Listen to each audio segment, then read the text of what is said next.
столичном кванториуме в честь Дня космонавтики открылась выставка технологий и идей будущего «Квантокосмос». Дети и подростки поделились своими изобретениями и прониклись загадками безграничного космоса. Евгений Стокос увидел Землю в иллюминаторе. В День космонавтики только и говорят, что о далеких планетах, подвигах первопроходцев и удивительных изобретениях, продвигающих человечество вперед.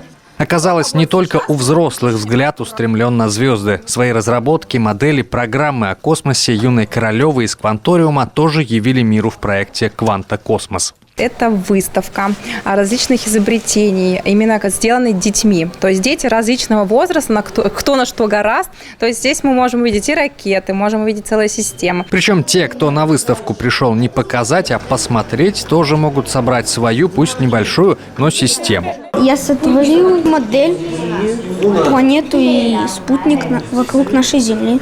Здесь же интерактив с экспериментами на космическую тему. Говорят, в космос влюбляют две вещи – научная фантастика и физика. Вот физике и химии, на которые завязаны полеты кораблей, ребята и учат. Опасные эксперименты с огнем, которые детям не игрушка, пробуем на себе. Ладошку мы держим пальчиками все вместе, прямо, развернуто, и кладем вот пенку, которая сейчас у нас должна проверить вашу ручку на выносливость. Дети, дома так не делайте. Дома так не делаем ни в коем случае. Очень замечательно. Но была не была. Да. Подождите. Вот, видите, как Евгений испугался. Я испугался, а мне не стыдно. Опускаем. Удивительно, но сегодняшние дети уже не так сильно грезят звездами, чем, например, поколение 80-х. Возможно, в эпоху космических туристов и Илона Маска космос уже не кажется таким недоступным. А хотели бы космонавтами стать? Нет. Почему? Потому что в космосе как-то будет непривычно. Я не хочу летать в космос, потому что я очень всего боюсь.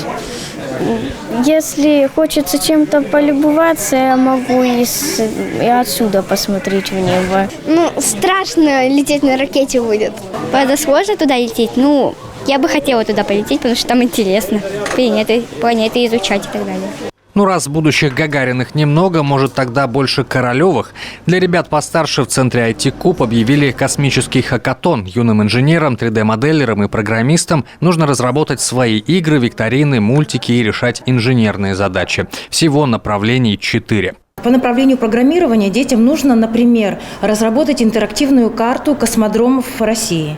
По виртуальной дополненной реальности детям нужно разработать различные модели, пользуясь программами, которые позволяют создавать именно модели 3D или дополненной реальности. Все задания так или иначе связаны с космосом. На Сыктывкарский хакатон уже заявились больше 100 ребят, причем из 3 регионов России. Лучшие станут известны уже в конце этой недели.